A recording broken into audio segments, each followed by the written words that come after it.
Yeah, this is the Talking Tactics podcast. What's going on, everybody? My name is Daniel. My name is Half Double H. We do this podcast every Tuesday. Remember to follow us on social media. Twitter is the main one. If you're on Spotify, remember to follow us over there. We appreciate that. If you're on Apple Podcasts, remember to subscribe. It's free, and you can leave us a 5-star review. We did get one within the past couple weeks, so I want to read this one. This is from Stephen Shea. It's called Monkey Business, episode 158. It says, thanks for the heartfelt and deep discussion on today's podcast regarding racism in football and society and the history of racism and the clarifying examples, for example, John Terry, that drive home the extent and possible reasons for racism. For example, education on history, ignoring contributions from Africa, etc., and the different perspectives on what to do. For example, John Barnes in his pajamas versus the recent Raheem Sterling approach. I feel privileged to listen to your discussion and learned a huge amount. Cheers, Steve. So thank you for that review, Steve. Thanks, bro. Thanks. Yeah. So if there might be a slight racism segment in this show. Shout out Bernardo. So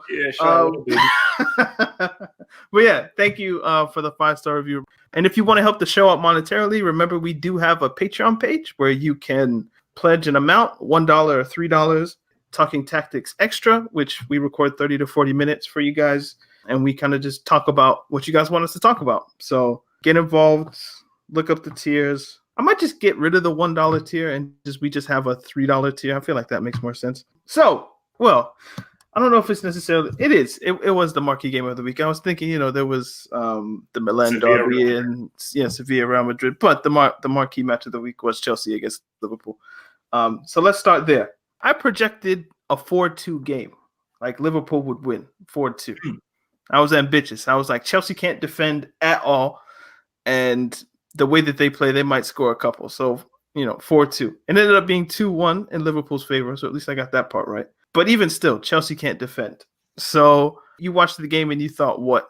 Not surprised. Once the game went through similar as in the Super Cup, but I think as much as you say that Chelsea couldn't defend, you have to say that Tomori did an amazing job on Salah. And I think for a guy so young, he is a pretty damn solid defender. But I just thought it was just one of those games in which, similar to the Super Cup game, Liverpool just put away the chances that they needed to. They were far more clinical. Chelsea caused Liverpool issues, but at the end of the day, you have to put the ball in the net. You can't just be like, oh my gosh, we have so many chances, we're trying to make chances. The chances were there, they didn't win. So at the end of the day, the key thing is Liverpool didn't play well, they won. And that is always a very, very vital thing to have if you're going to try and win a trophy. It's not whether you can win when you play well, it's can you win when you don't play well, as what Liverpool did. So I thought the game was there to be won for Chelsea, specifically in the second half. If you don't put your chances away, that separates the elite sides from the very good sides. So both of Liverpool's goals came from set pieces. The first one, very good strike by quality. Wait. Basically, wait, quickly before you say this, I need to ask you: do you give Salah the assist for that goal? Yeah, we've had the conversation before about like what's the nature of an assist. Yeah, like is some assists are better than others, but the person who gave you the ball last gets an assist, even if you dribble 8 man. But go back in the archives and find that one. So a lot of people were probably thinking you can't get this up and down, and if you do, it's gonna have to be an incredible free kick. It's like the marathon against Nigeria.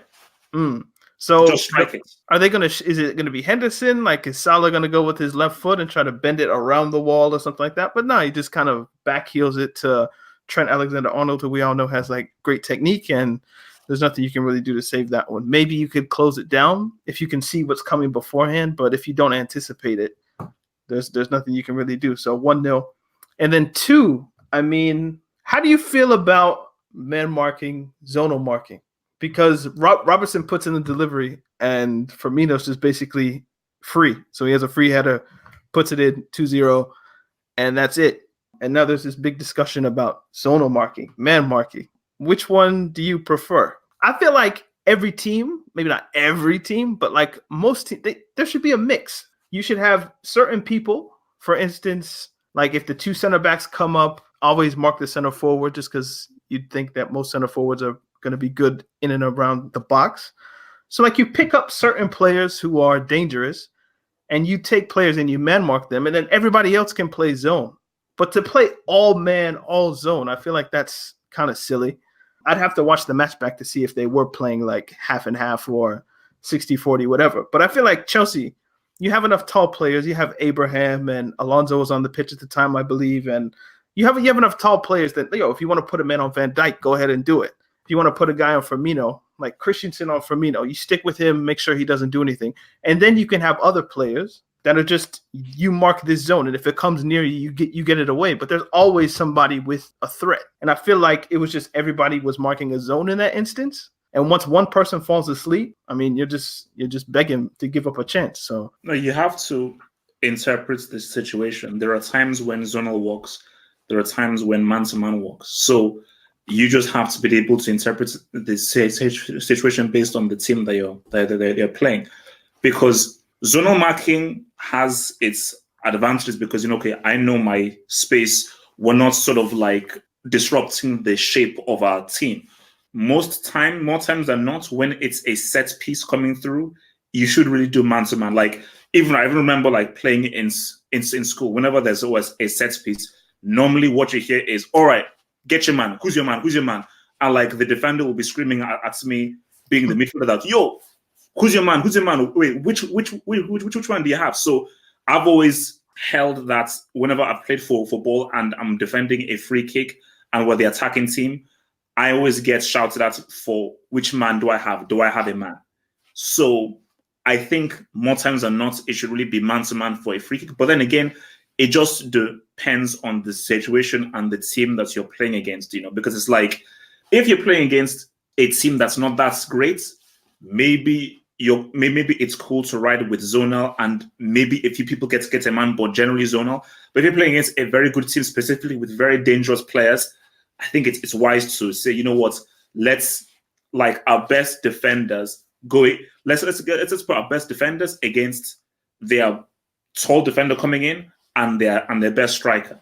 Boom. I remember back in the day, like obviously I'm going to use the Chelsea example because that's the team I watched the most, but they would play men generally, but there would always be a few people in zone. So Drogba would always be in a zone and he would stand near enough to the near post, like on corner kicks. Just the amount of clearances, I don't know if anybody could ever do this, but just like the amount of set piece clearances that Drogba had because he was playing in his zone was crazy. And I always feel like you have a player like Drogba who's good at heading, but he's not a natural defender, so you don't want him to get done, I don't know, by some crafty pick play or something like that the opponents might do. So you tell him, hey, Drogba, just near post, defend it. If it comes near you, head it 50 meters away, and we can bring the line up and then we can go again or something like that. And then you have maybe like John Terry or Ricardo Carvalho, like, okay, I'm gonna mark whoever the center forward, whoever the center back is who's coming into the team, and then we can do it like that. I feel like that's probably the best way to go about it. Just some people in zone, some people in man, and you work it that way. But obviously that takes time, I guess. And maybe Lampard hasn't been in enough to get through his idea of what he wants on set pieces. So maybe the longer he stays, the better he gets. So that was the first half, 2-0. And then the second half arrives and Chelsea play well, I guess. Like watching the second half, you couldn't really complain. I mean, they won the second half, as people might say. We got to talk about Kante, man. The chief. I've made him a chief. No. Chief of that. Now, I was watching halftime. No. Tell a lie. It was before the game. And when the TV people put in like the 11s and whatnot, you have the pundits try to talk about what they think is going to happen with the formation and this and that.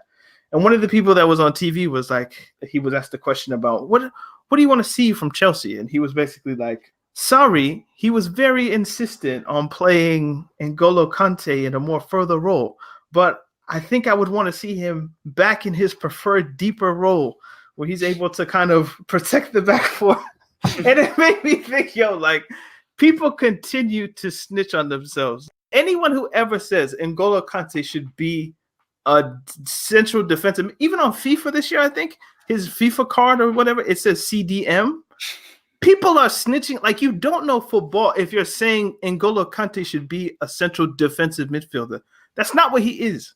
So anyone who says, "Yo, Kante should be staying," he should be basically Kante should be in the Makalele role. Anyone who says that, they're snitching on themselves. I think we talked about this maybe a couple of weeks ago, where like he looks like this, so he's gonna be that, or she looks like hers, so she's the same thing. Like that's not how real life works. But I like where you went there. He looks like, therefore, Kante looks like Makalele, so people automatically assume that that's what he's gonna be.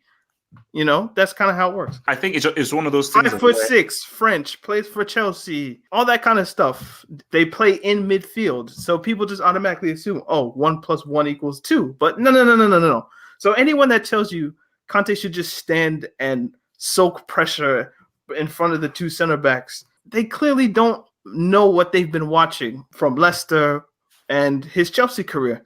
Well, no. I think basically it's one of those things of like people just don't want to accept this is the most versatile, multi-talented footballer on the planet in terms of defensive work, midfield work, final third work. There isn't a more multi-talented outfield player in the world. There isn't. Because again, I was one of those guys that was like, wait, Kante is not a final third guy. What's he going to do? But somehow the guy he fell down, messed up, failed, retrained, learned the trade, learned from his mistakes, and just retrained himself into figuring out how to be effective in the final third. So, bless Sarri for actually putting him in there and actually getting him to be put in there. But it's like, when you look at what he does with regards to interceptions, tackling, winning the ball, passing, creating, through balls, and shooting and finishing, I'm like, he can pretty much do everything as an outfield player, which is crazy. But the funny thing is, because I remember when Kante scored the goal, like Carragher was, which is why I hate listening to a commentary, but I was in the office and the guy I was watching with had Sky on, so I just had to just watch his Sky thing and everything. Mm-hmm. Carragher was saying that, no, you wouldn't normally associate Kante with scoring. I was like, last I checked, wasn't this guy the highest scoring midfielder for Chelsea last season? Maybe I think Loftus-Cheek would take that crown, but Kante would have been number 2. Okay, he was, but at the point he was number 1. Kovacic hasn't scored a goal since January 2017 for club and country. Yeah. We're coming up on 3 years, and this guy's still in drought. So I don't want to hear anything about, Kante shouldn't be scoring goals. If anything, if Kovacic scored that goal, people wouldn't be confused in their mind. They would have been, oh my God, Kovacic! No, like, but I can't believe a player like Kovacic would ever score a goal. But we know what this is. I like where you went with regards to what he looks like, because people love. I might even do like a video on this, because it's basically people love to label people. They love it. Like, this guy is that, and if he goes beyond that, it's surprising. Oh, geez, he doesn't normally do that, but oh, wow, this is so surprising, because people just like, no, he looks like this, therefore he's this.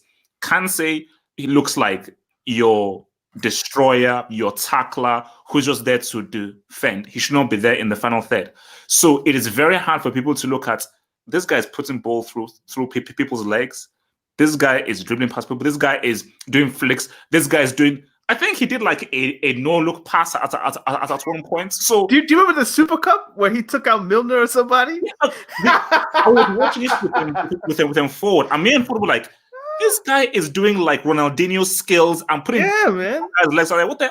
But which is why like it is so interesting, because now it's like, if people aren't going to see him as what he is, a box-to-box multi-talented midfielder, therefore you are just obsessed with saying, okay, he looks like this, therefore he should be a defender. Why is he out there? This is why I want people to stop. Well, actually, anyone who says that, I'm just like, okay, I don't think you watch Chelsea enough. Maybe it's not that you don't know football, but it's just that you clearly don't know what you're talking about. If you are a football analyst, you should know about, and you should know Kante. He's like the top 5 in the world. Wait. My thing about it is that you can't use the whole thing of like, oh no, you don't watch Chelsea enough. No. If you watch the game, you watch France games or you watch Chelsea games, you have to watch the game. Pretty much from this year, last year, any game you watch of Chelsea that Kante plays in, he's not a CDM. He's a box-to-box, and he's pretty much the entire team. He's pretty much covering the entirety of the pitch. So if you can't see that as a football analyst, you're crap. you're a brick analyst. Do you know it was weird? I was listening to the post-match on Sky, and they were talking with he comes up in our show every week. They were talking with Graham Souness, right? And they Oh. was and they were showing like it was him, Mourinho. I think Carragher was in studio as well. Yeah. And they were showing them like the replay of the goal, and they were trying to think like, how did this goal happen? And everything that he said was, oh, I think maybe Liverpool have tired legs, and they were at Napoli the other week, and all the travel, and Fabinho just looks kind of leggy. I was just like, can Kante get no credit? Nope. It was just all about how Liverpool were tired and didn't know what they were doing. I was just like, can my guy get credit? No. But I think that's why I bring in the whole what people look like, because it's like when you look at Kante, especially with how he started off, people just like it to be like, no, you can't be the goal scorer. You can't be the dribbler and flairer. You've got to be that hard worker, defensive. You're important for protecting the team. What people are finding is very hard to accept is there's a dark-skinned dude who looks the way that he does, but his football intelligence and IQ is extremely high, and he's technically very good. Do you know what's crazy? If Sarri, and I kind of had this argument with Sarri. Sarri said that he didn't want to play Kante in the defensive in the regista role because he didn't feel like Kante. Maybe it wasn't that he didn't have these qualities, but he didn't have them on the level of Jorginho. So he didn't want him to play in that role because he wanted a player that was more kind of heady and could pass one way or the other. I think if Sarri had played Kante in that central defensive regista position, if he had played him in that role for a season, he'd be the best in the world at that. You basically any role in midfield, if Sarri would have told him, I want you to play like this, Kante would have done the requisite work necessary in order to become one of the best in the world at that midfield role. But I think Sarri looked at him and thought, he can't do this. So I'll make him a more box-to-box player. And because Chelsea last season, other than Barcelona, PSG, Bayern Munich, and Manchester City, basically the champions of those four major leagues, they had the most possession of any club in Europe. I think it was something near to 65, somewhere in that range, 65% possession. Where do people think Kante was going to go? Like they had more possession than Juventus. They had more possession than Liverpool. Like Chelsea kept the ball a lot. I was thinking, like, where do people think that he's going to be at? Chelsea had a lot of the ball last season, so Kante is going to obviously improve on his making runs in the final third and things like that. So one thing that like Montao even said like on the hangout, because he said that, look, you put Kante in Real Madrid, treble loading, and that is pretty much the idea. Because basically, it's like in basketball, value. Who would you say is the most valuable player in the world? Not who's the best, who brings the most value. It has to be Kante. Like, as far as the best, okay, you look at Messi, you look at Neymar, and so forth and everything. But so if I'm a manager, in far of value, it's almost like when you're thinking about playing a management game. So I've got a player who can help me defend. I can rely on him to keep the ball. I can rely on him to make final third passes, and he can occasionally like actually strike. So if he's in a shooting position, he can actually shoot the ball on like Sissoko.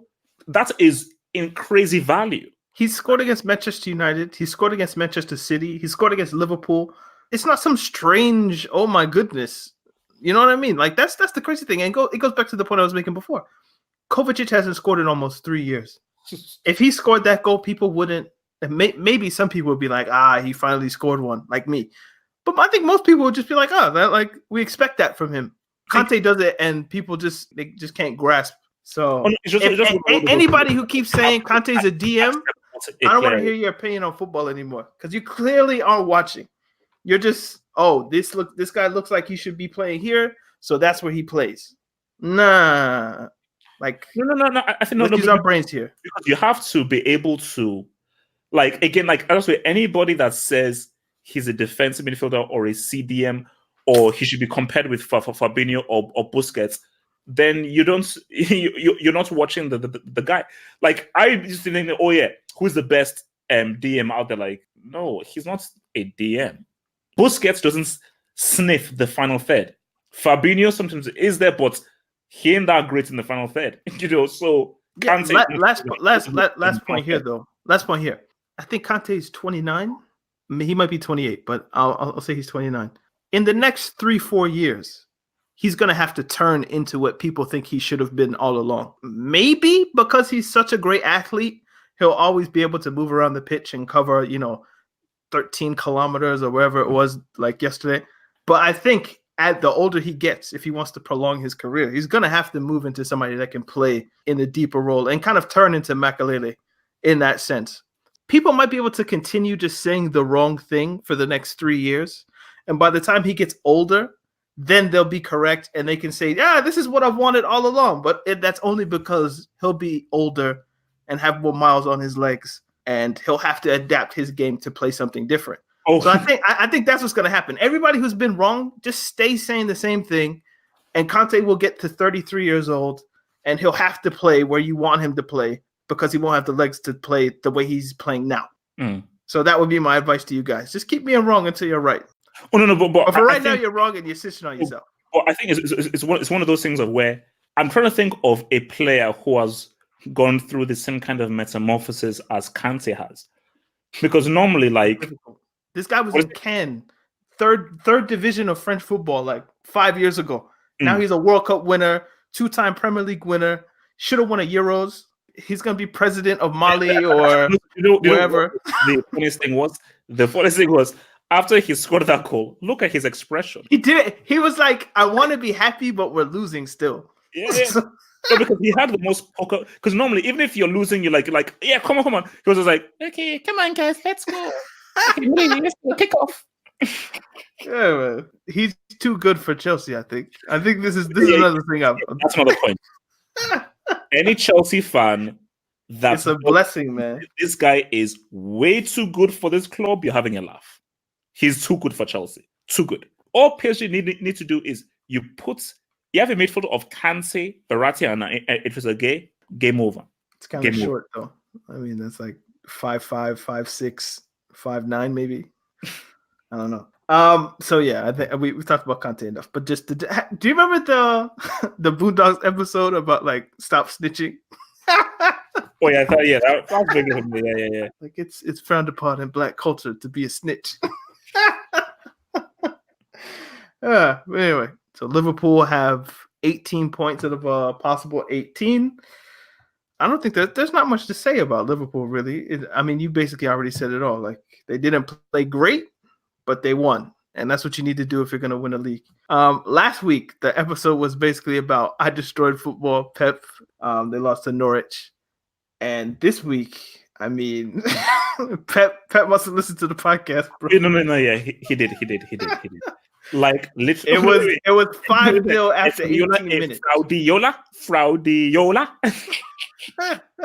It was 5-0 after 18 minutes. I was like, guys, I think you guys might have to drop whatever you do with it. Like, tune into this one. Like, no, because like let's keep it real. Like, what Pep is doing to the Premier League has never been done since Premier League before. The way in which he is decimated, because he didn't do this in the Bundesliga.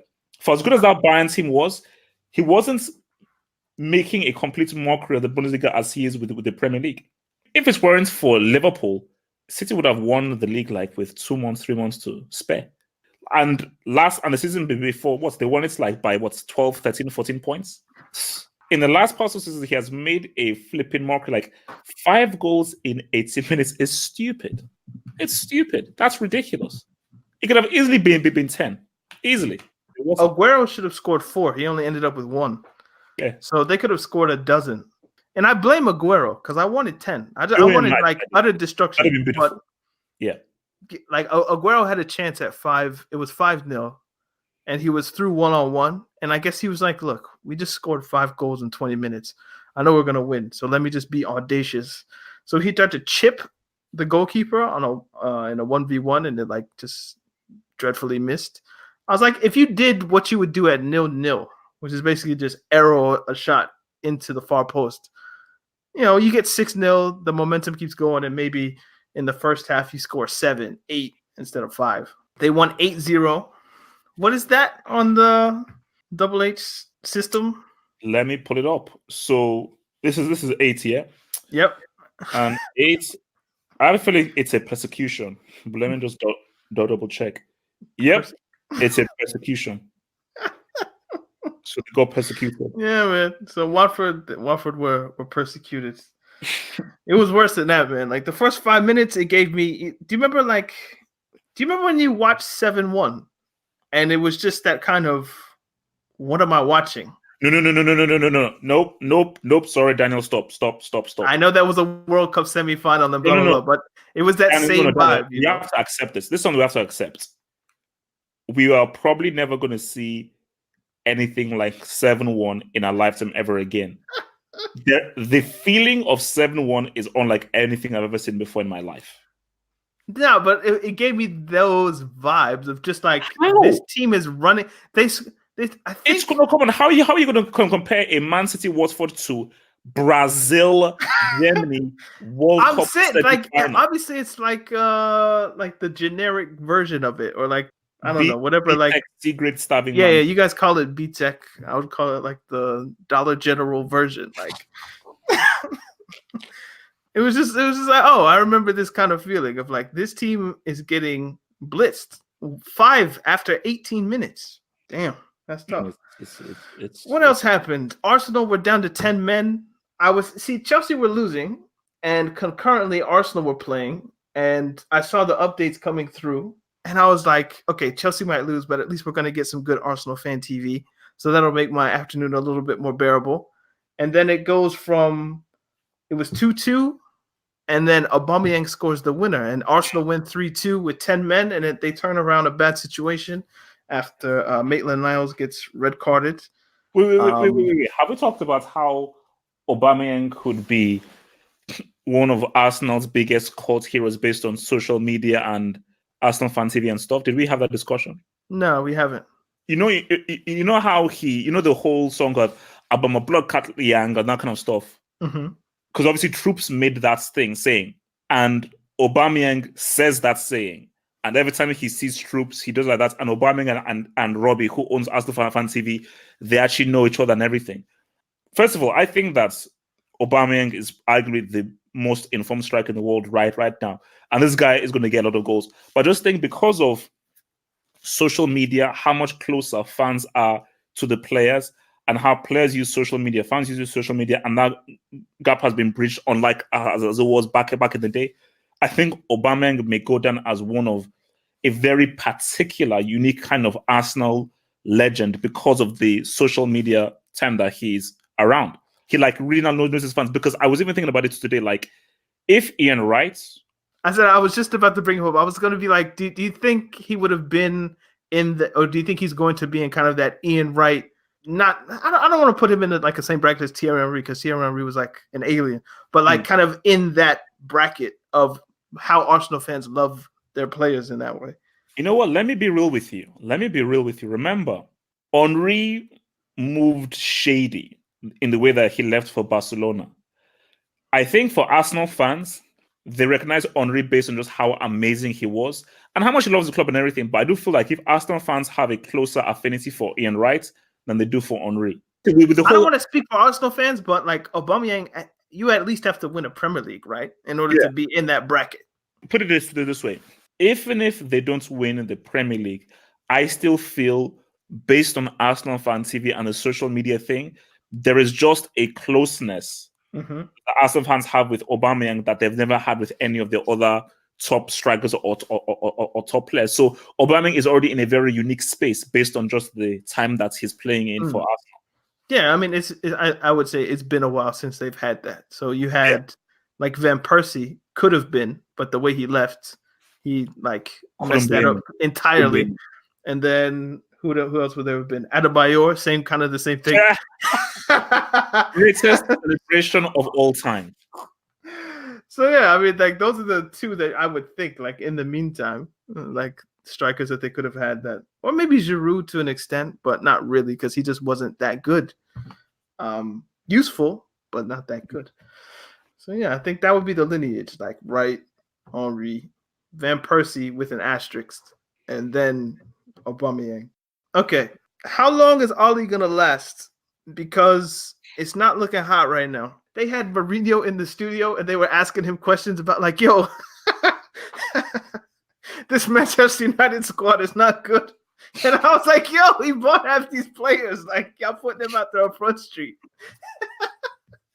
They had Roy Keane. I'm not going to try an Irish accent, but they had Roy Keane. He was like, yo, I've been watching this Manchester United team for a couple of years, and they've just been like, the players aren't Manchester United standard. They're not good enough. Mourinho's sitting right there next to him. He's talking to him. And Mourinho's just like, bruh, I'm not the person to ask about this team because I was just there. But I think Mourinho said that this team is worse than the one he had last year. So, did you see the Phil Jones video? I saw it, but I don't believe it. Wait, you don't believe what? I don't think Woodward was talking to Phil Jones. I think he was talking to someone to the left of Phil Jones, but it's camera tricks. And maybe that's what they said, but the fact that you put the words down and that's how their lips are moving, then it looks exactly like that. So I don't necessarily believe that that's what was happening. No, for me, because if it was true, we'd know by now. Yeah, but no, just a look. It just that exchange, like, I get that Woodward may be talking to the guy to the left of Jones, but just the way in which he reacted and how he reacted is like he's forcefully telling someone. So who could it be forcefully telling someone things to as soon as Phil Jones finished that sentence? Maybe Phil Jones was talking to the person next to him. Woodward overhears the conversation and tells him, "Hey, chill." Yeah, that's still like, yo. So it's still that is still sort of connected to what was apparently like, I don't believe maybe all those words, but that is still connected to, like, he's obviously saying that, look, man, this what the hell going? This is a part of crap. It's like, yo, man, chill, just shut the hell up. Because I think those executives and directors and stuff in those boxes in front of them, there's like a TV there. So I'm sure they see the broadcast, so they know when they're on camera and when they aren't. Oh yeah. There's always going to be that little delay. So I'm sure he's like, "Yeah, we're on TV," look, and then you hear something in the background that you might not want anybody to lip read. You're like, "Hey, we're on camera. Let's just shut up for a second." I'll keep it 3 stacks. I'll keep it 3 stacks. Minimum 5 years, bro. Minimum 5 years before United get back to relevancy, man. But first of all, that match was crap. For footballing quality, that was a low-grade match. The amount of long balls, the amount of time that the ball got hoofed, there was no short passes, no triangles, no intricacy, no bits of skill. It was like it was really bad to watch. And I'm like, my God, this is the great Manchester United. This was a team that was like, this was bloody, like a Titans. From that to, like, this team looks like this is a mid-table team. It's a mid-table team. And Rashford is injured. Martial is injured. You sold Lukaku. Should you have sold Romelu? Because Lukaku right now is looking over and like top of the table. United. All right. Lukaku is in Italy defeating racism right now. And yeah. They don't have one fit striker. Yep. It's weird how the world works. But yeah. But you think that's kind of revisionism? What do you mean? If you say, like, because a lot of people probably saying this were not on Lukaku's side at the time.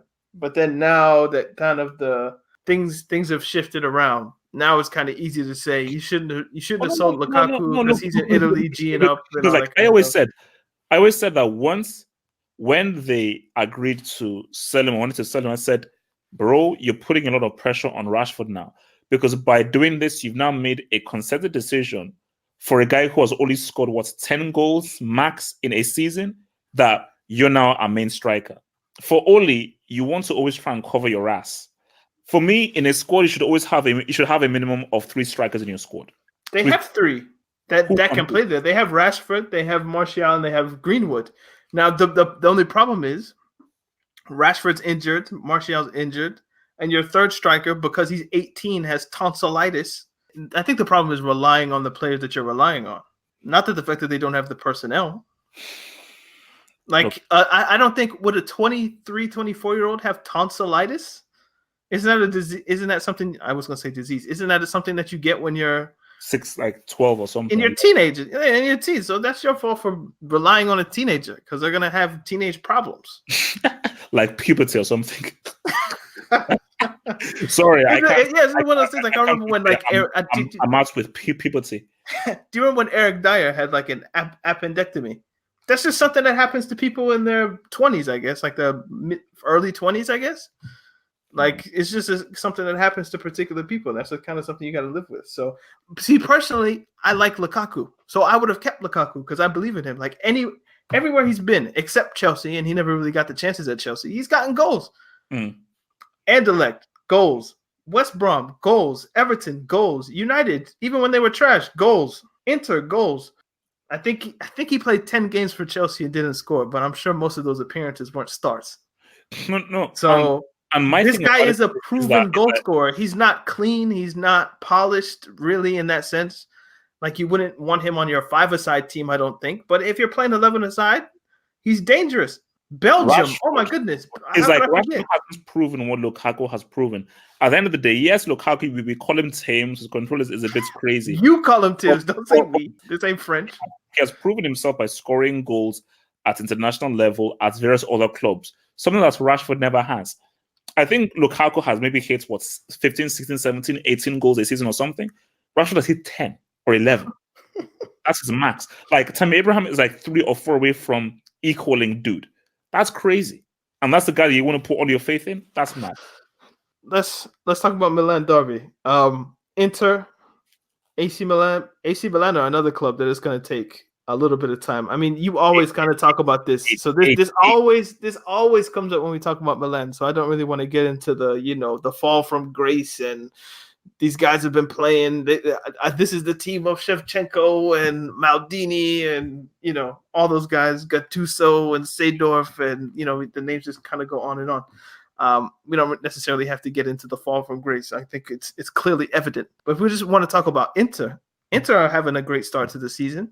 I mean, great. I mean, they still need to face some adversity. Who have they really faced? But so far, so good. Their only blip, you would say, was the Champions League game. Everything else has kind of gone like you would think. When things are good with Antonio Kante, they're great. It's the moment he decides, I don't like this anymore. That's when we get problems. So it happened when he was early managing in Italy, I think places like Lecce or something like that, where he just gets into feuds with the boards and doesn't get what he wants. I'm not quite sure how it ended at Juventus, so I'm not going to speak on that. I'd have to go back and read and find out exactly what happened there, but I'm pretty sure it's probably something similar. Chelsea, I think he sued Chelsea for breach of contracts. He got paid, and then he went again to sue them again. And the max amount of money he can get for this latest suit is like $60K. And the person in the article that I read, he was like, Antonio Conte is basically just doing this to prove a point to Chelsea. He's petty suing Chelsea. Apparently, he's the best paid manager in the Serie A. And he's suing Chelsea.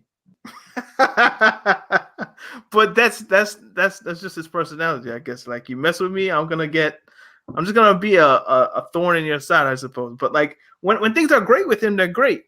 The moment they turn bad, it's like, this guy, man, I need him out. Was it Watford? I forget. It might have been Watford or Bournemouth when they were just watching the game, and it's just like, yo. And no, we were watching the game together, I think. Yeah, Watford. Yeah, and he's just like, yo, this guy, he's clearly sabotaging the team, man. He doesn't even care anymore. But to his credit, every time, I think every season in major management, he's won at least a trophy. So FA Cup, Premier League, obviously what he did with Juventus, and they win the league every year. So he's a proven winner. And do you really want the same team to win the league 9 times? Or would it be fun to, switch it up? So hopefully Inter can continue that success and apply pressure in maybe a similar way that Napoli did a couple seasons ago. That would be fun. I watched some of the Juventus game. There was a point I had in that game. Buffon played. And I was watching the game. I was like, so the new rules where you can have people inside the box. I was thinking, yeah. You told me. And then I had to research, when was Gianluigi Buffon born? So I looked up and it said 1978. So I was like, 1978. I think the back pass rule was 1992. So he might have been 13 or 14 when the back pass rule was invented. So basically, during his educational formation, I'm sure, if he's 10, 11, 12, the back pass rule doesn't exist. And then it's implemented while he has memories and he's becoming a goalkeeper. So I'm like, you start off with no back pass rule. And now you're taking goal kicks and there's 4 guys in the box that I can pass it to. like just the span of his career and the different things that have happened, dealing with VAR, all that kind of stuff. He's an interesting person. And if Juventus, as I always say, if Juventus are going to keep giving this guy checks, or PSG are willing to give you money, like, should you really turn it down? Not really. I mean, so yeah, that was just something interesting I thought while I was watching the game. Like, this guy, 1978, I think. Crazy. So what's next? Barcelona. Valverde has been inducted. He's now chilling in the Class B wing. You see, this is the problem. Like, maybe on this podcast, we talk about like Grenada, Elche, Eibar, all these teams from these different leagues that are just kind of garbage. And then eventually, because they're there every year, someone eventually wins, and now it makes it worse maybe than what it was. So like, you lose to Grenada, and it's just like, Grenada, granola. Like, I feel like in past episodes we called them granola. Like even when you just reel them off, like Elche, Grenada, like there's something about just like a very British sounding name. I don't know what it is. Like, Messi played the second half, so that excuse really isn't there. I think Suarez and Griezmann started. I didn't watch the game, but I'm just going from like things that I've heard. So I'm sure you watched it quite intently. So what happened? What's going on with Barcelona? What are the problems? So basically, see, I only watched bits. So I watched bits of the first half because it was happening at the same time as the Milan Derby. So I could only watch bits of the game. But from what I saw and from what I have read and from other people, like, the accounts of the game is Valverde has to take some of the blame. You have to, because if you have Griezmann, the Cannibal, De Jong, Semedo, all these guys on the pitch, you should be able to defeat Grenada away from home. So you have to take some blame because you have to work out your strategy, tactics, and everything. But at the end of the day, Griezmann is supposed to be world class. Figure it out. Cannibal is supposed to be this great striker. Figure it out. You guys are experienced top level players. How are you not able to have like any shots on target in 45 minutes of football? Because I'm telling you right now, Messi is thinking longer than hard. That's why he's not yet committed his future to the club. Because Messi's like, you know what? Let me just chill. And in his mind, is like, let me just assess the landscape and just think about whether I actually want to commit my full-on future to this club, because it seems as if it's going to be like Groundhog Day, where everything now rests upon me. Because it seems as if these guys can't get it done without me against either Osasuna or Grenada away from home. Let's say you now sack Valverde, you bring in Ten Hag, somebody who now plays much more attacking offensive football. Are the players there that can be effective? How good are these players really? Because this ain't the period of David Villa, of Xavi, of Iniesta, of Henry, of Etso, of Dani Alves. These guys are not there. Busquets is a lot older. Piqué is a lot older. Jessica Alba is a lot older. Cannibal. Can you respect that man at least once? What? And call him Jordy? Nah. No. Like, I'm so like I'm just like I just can't. Like, I'm just so honing on that name. Alba. You have all these players who are, in my view, past their prime. So this is why I said it was so important for them to get a Neymar. Like, getting Griezmann was definitely good. Griezmann ain't Neymar. He's not. This is the thing that I would ask you then. Like, what if you say get rid of Valverde, bring in Ten Hag? How good are these players? What is your aim for this season? Is your aim to win La Liga, to win the Champions League? Is that your aim, to win with these players? I mean, maybe you could, but I think it's going to be difficult to do it with this particular set of players if you want to do both.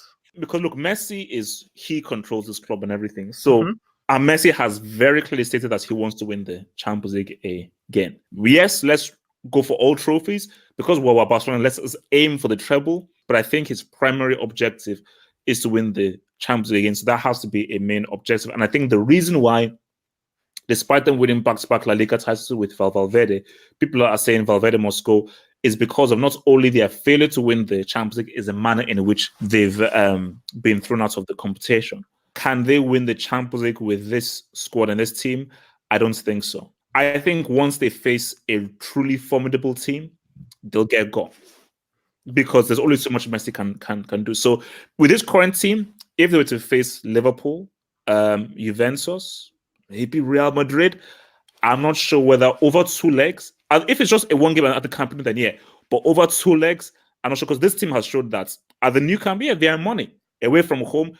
If you can't beat Grenada or Osasuna away from home, how do you expect to beat Liverpool at Anfield, Juventus Stadium, or Bayern Munich at the Allianz Arena? So, Osasuna. The names of the clubs. Okay, so Real Madrid beat Sevilla. That guy Benzema scored again. I'm sorry, Benzema. I'm sorry, Karim. I'm sorry, I doubted you. Okay, is that what you want from me? Did you ever watch the Benzema thing on Netflix? Yes. Oh, okay. Yeah, that's good. Like, have you seen it?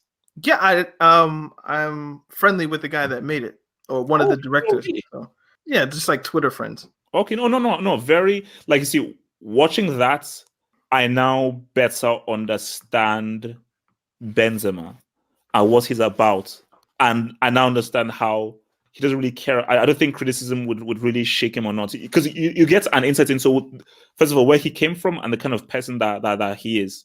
Because I always say a lot of football players just really have a personality. The guy, he's a guy who couldn't give a damn about football.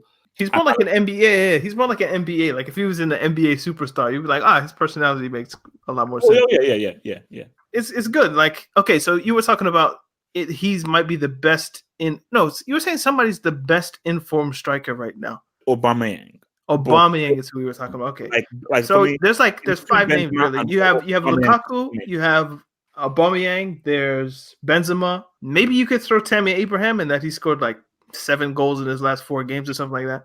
And then Lewandowski, I think he has 9 goals in 5 games for Bayern. So where does Benzema stack? I'd put him like top 3 right now. Yeah, no, for sure. So I'm glad he's out of Siberia. I campaigned for it for a long time, so I'm happy. Look, he's out more. We're gonna miss him. We're gonna miss him. So yeah, Lewandowski as well. Like, have you been watching Bayern? That's the wrong question. Have you been watching what's going on in Germany? I think the top 8 teams are separated by 3 points. It's like 13, 12, 11, 10. Like, there's a bunch of teams that are stacked very close together. Obviously, some are going to fall away, but Leipzig are on top.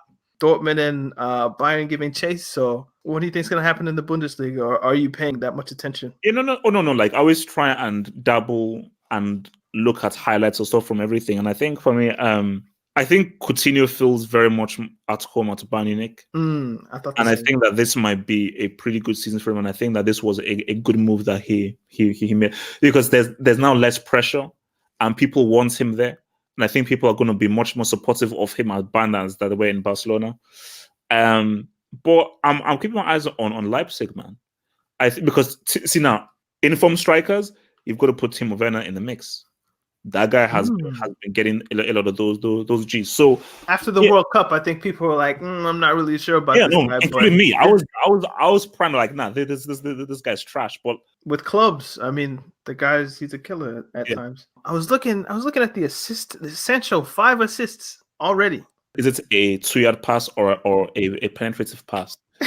I don't know. Most of them are just probably like wide, low crosses. If he ever ends up back at Manchester City, the guy's gonna be.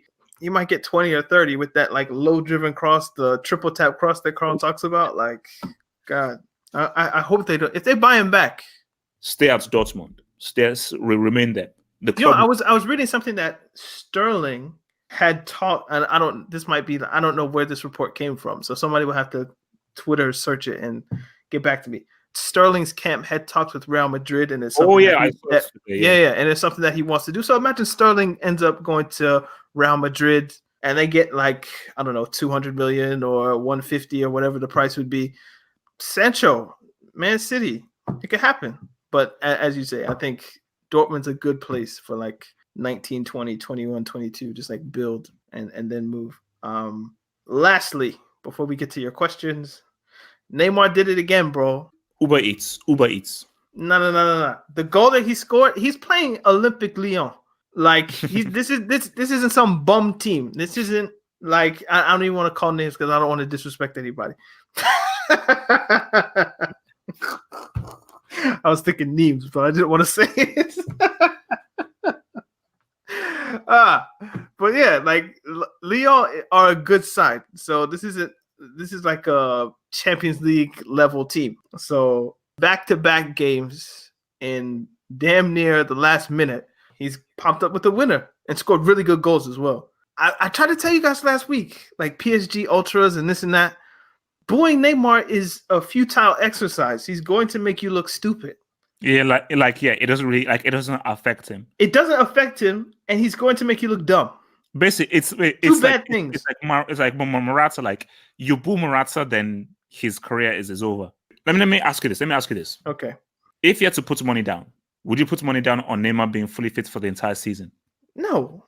Hasn't he already missed games this season with injury? So I win.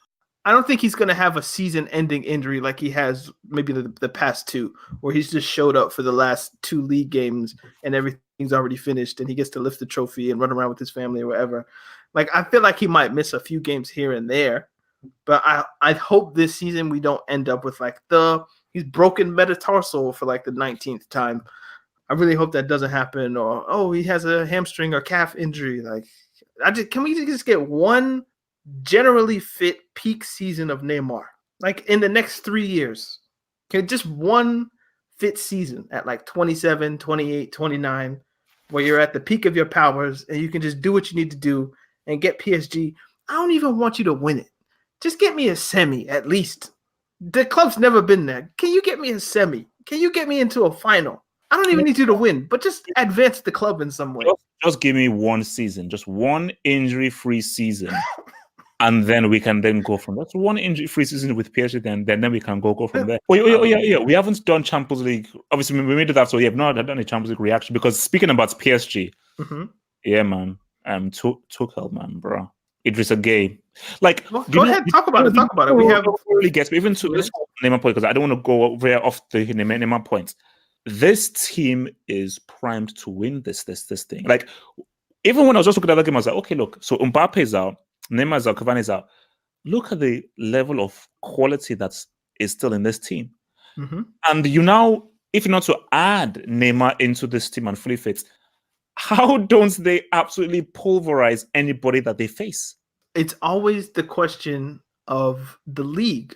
I like Ligue 1, so don't get me wrong, but this is just objective fact. Of the 5 major leagues, it's the worst one in terms of just the general level of quality. So you play that for 38 games. You get used to that standard. Then you're thrown into a Wednesday night, Tuesday night game of a high level against a high caliber team. How do you build the intensity, or how do you keep this momentum when you're already winning the league by 15, 18 points? So imagine this game right now. Lyon are probably the second best team in France.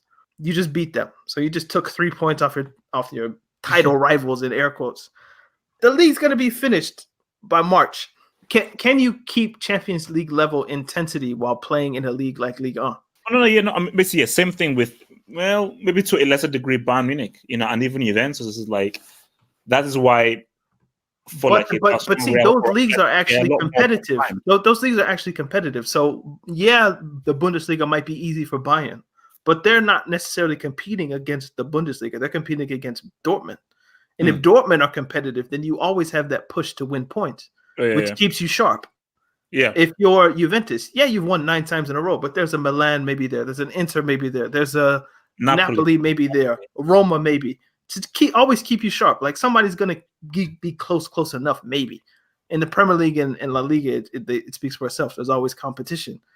In Ligue 1, if there's no competition and you're up by 21 points after 20 games, how do you keep that momentum or that kind of fight going in you to where, it's Tuesday night and we have to get up for this game, but we haven't been able to do this since November? It's difficult. So yeah, that's always the question, but not for the first time. We've mentioned that on this podcast. So, questions. Where do you guys rank De Bruyne among midfielders in the world right now from AJ Cool 6? Definitely top 5, but let's cool on the De Bruyne talk. Let us see him do it in a major final and in more major games. We can't call De Bruyne the best player in the universe because of what he did against Watford. From Sammy 1679. Yes, Deschamps won the World Cup, but should he be given a permanent wing in the Brick Academy for benching Kante in the 2016 Euro final against Portugal? In my opinion, he needs to win 5 World Cups in a row just to be suspended. What does HH think he has forgiven Deschamps? I'm not quite sure what that means. But maybe he thinks, when does HH think he can forgive Deschamps? No, look. As much as you want to say anything about Deschamps, homeboy won a World Cup. So that's like an amazing protective shield. That once you win a World Cup, there's very little you can say to denounce a dude. So it is what it is. What's your take on Idrissa Gana Gueye? Seems like a lot of hype to me. Good player, but overhyped. By the way, N'Golo Kante or Superman for the Horseman? Kante's won a World Cup. Could he be a horseman? Of course. No, it's like, for me, see, he's already got the minimum requirements, which is that World Cup. For me, you can only even be viewed as your horseman status only gets reviewed once you retire. Okay. Once you're playing, it doesn't. Basically, you can't be a horseman while you're still actively playing. No, you can't. You can only be a horseman after you retire.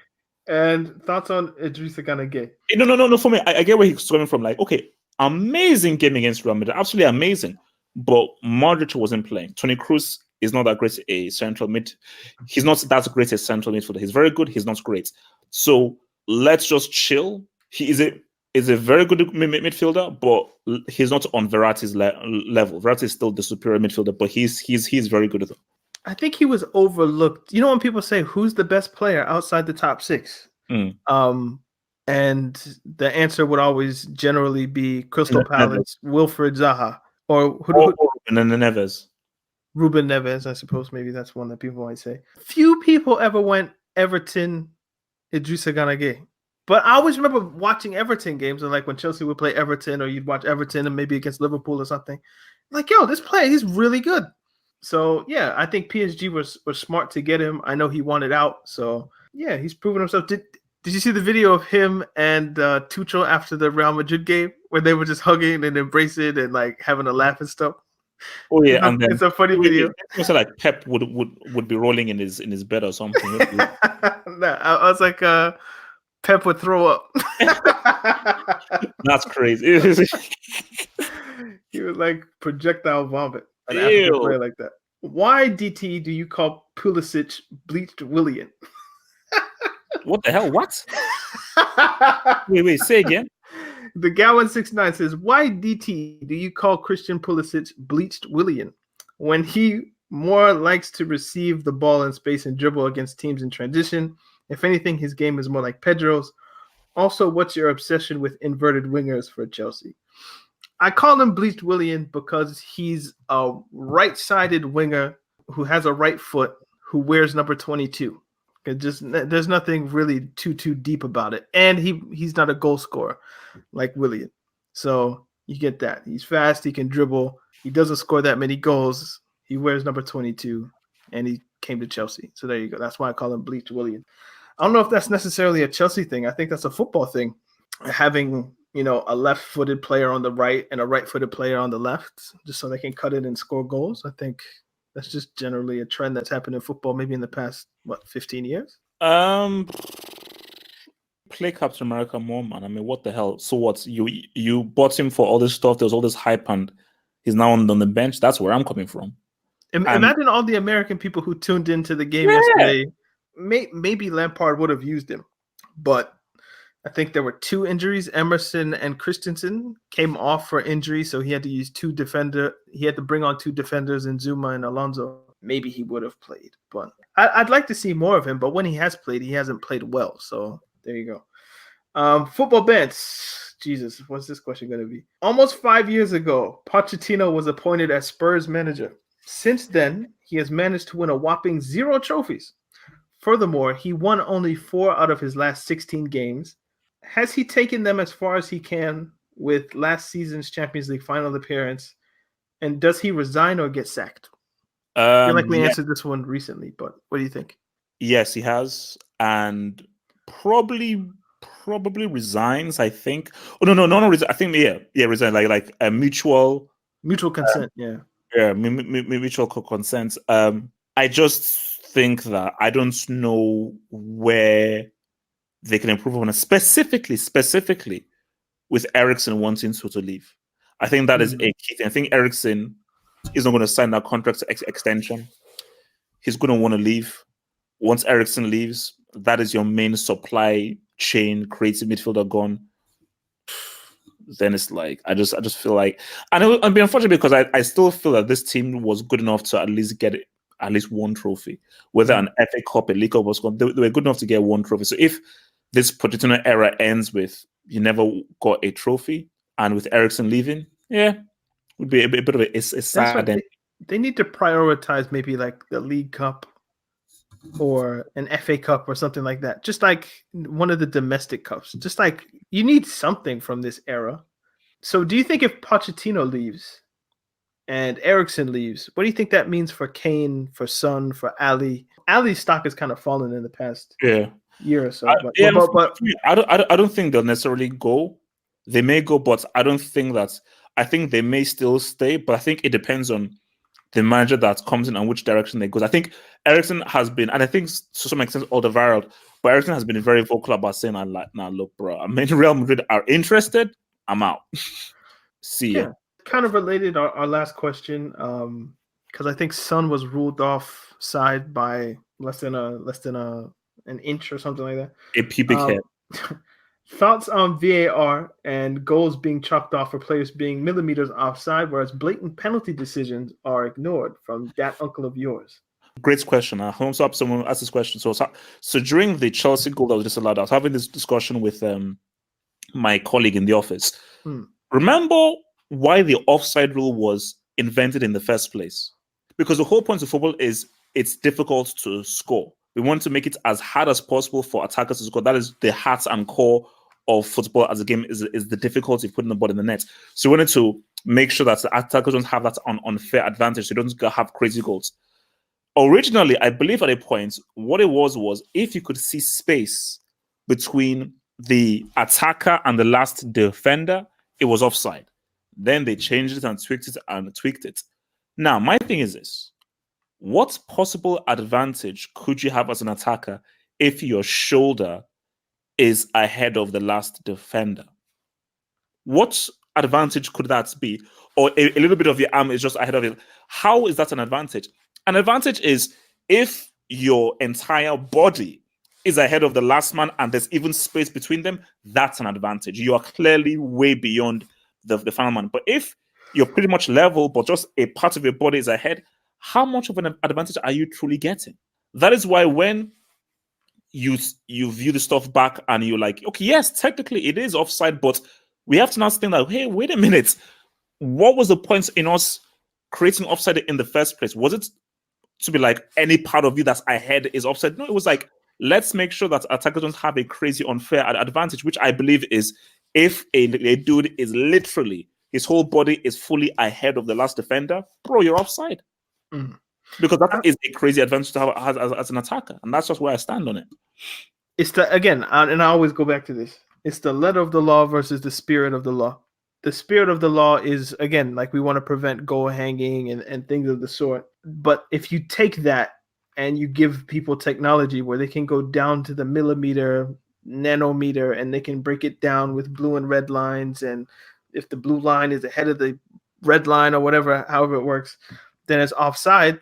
The interesting thing about offsides in relation to VAR is it's an objective fact that Mason Mount was offside or Son was offside. Like, if you break it down as far as you can to like mathematical science, and this is one of the interesting things about VAR, is that this is something that we can get 100% right every time until you look at it a bit deeper and you think, I was reading something about like, there's a margin of error with the cameras of when the ball is played and how fast the players are moving.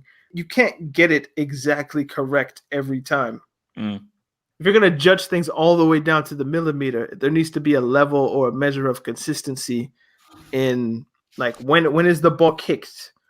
When does it leave the foot? Which frame are we using to judge the offside, et cetera, et cetera?